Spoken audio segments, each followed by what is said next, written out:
The Krillian dreadnought Vexithara hung in the void like a mechanical god of war, its biometallic hull gleaming with an otherworldly sheen. At its core lay the Quantum Destroyer, a weapon so devastating that entire star systems had surrendered at the mere mention of its name. The gun could tear through planetary shields, vaporize battle fleets, and crack moons in half with a single discharge.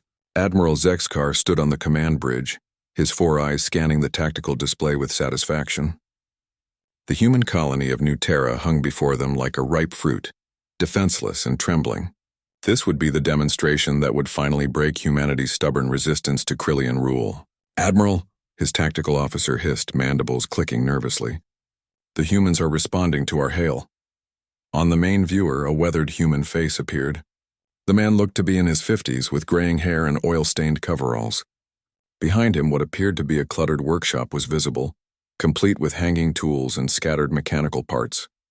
"This is Jake Morrison," the human said casually, as if he were answering a neighborhood complaint rather than facing annihilation. "I'm the local maintenance guy. What can I do for you?" Admiral Zexkar's throat sacs inflated with indignation.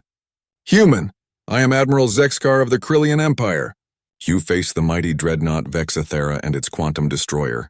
Surrender immediately or watch your world burn." Jake scratched his chin thoughtfully. "Quantum destroyer, huh? That's that big gun sticking out the front of your ship? The very weapon that has brought a dozen star systems to their knees." Zexkar boomed. "Its power is beyond your primitive comprehension. Mind if I take a look at it?" Jake asked. "I'm curious about the engineering." Before Zexkar could respond, Jake had somehow accessed their external sensors and was panning the camera across the massive weapon array. The human made various and sounds as he examined the design. "Yeah, I see the problem," Jake said finally.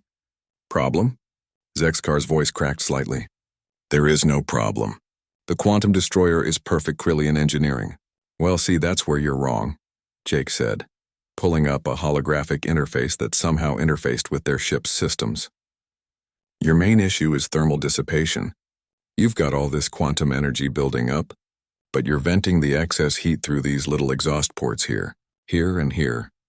Jake's finger traced across the display, highlighting various points on their ship. Somehow, impossibly, their own sensors were confirming his analysis. "Also," Jake continued, "your power coupling matrix is all wrong. You're running everything through a single conduit when you should be using a distributed network. And don't get me started on your targeting array. It's using a feedback loop that creates harmonic resonance in the quantum field." Admiral Zexkar's throat sacs had deflated completely. His bridge crew was staring at the display in growing horror as Jake casually dismantled their weapons design with what appeared to be basic maintenance knowledge. "Observe the power of the quantum destroyer," Zexkar shouted desperately, ordering his gunners to fire. The massive weapon charged with an ominous hum that had struck terror into countless species. Energy cascaded through the biomechanical conduits, building to a crescendo that would unleash devastation beyond imagination. Then it fizzled. A small puff of smoke emerged from the main barrel, followed by a sound that could only be described as a mechanical cough. "Yep, called it," Jake said matter-of-factly. "Your harmonic resonance just created a feedback loop that burned out your primary plasma injectors. Also, looks like your thermal exhaust ports just melted shut from the backwash."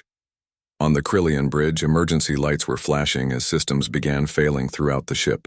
The quantum destroyer, pride of their fleet, was not only inoperable but actively damaging their vessel. "How?" Zexkar whispered. "Simple physics," Jake shrugged. "Look, I've been fixing broken machinery for 30 years. Doesn't matter if it's a fusion reactor or a coffee maker.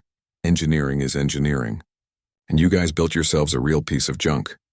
Jake pulled up another interface.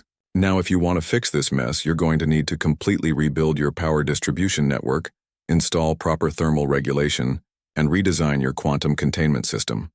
Should take about 6 months and cost you roughly the same as building 3 new ships. Or," Jake continued, "I could fix it for you right now." "You could..." "What? Fix it? I've got some spare parts from a decommissioned human frigate that should work. Though I'll have to charge you for the service call." Within minutes, Jake had somehow fabricated a series of improvised repairs using what appeared to be spare parts from a junkyard. He rerouted their power systems through discarded civilian-grade components, patched their thermal exhaust with materials that looked suspiciously like repurposed garbage disposal units, and realigned their quantum matrix using what might have been modified microwave components. The quantum destroyer hummed back to life, but now it purred with an efficiency their original design had never achieved. "There you go," Jake said, wiping his hands on his coveralls. "Should work fine now. Just remember to change the quantum filters every 50,000 light years, and don't overcharge the plasma injectors." Admiral Zexkar stared at his tactical display in bewilderment. Their weapon was not only functional, it was performing 300% better than original specifications. "The total for parts and labor comes to about 50 credits, Jake added. "Do you take galactic standard currency?" As the Krillian fleet limped away, their most feared superweapon transformed into a perfectly mundane piece of machinery through sheer human practicality, Jake Morrison went back to his workshop. He had a moisture evaporator to fix before dinner, and Mrs. Chen's hover car was making that weird noise again. In the depths of space, word spread quickly through the galactic community.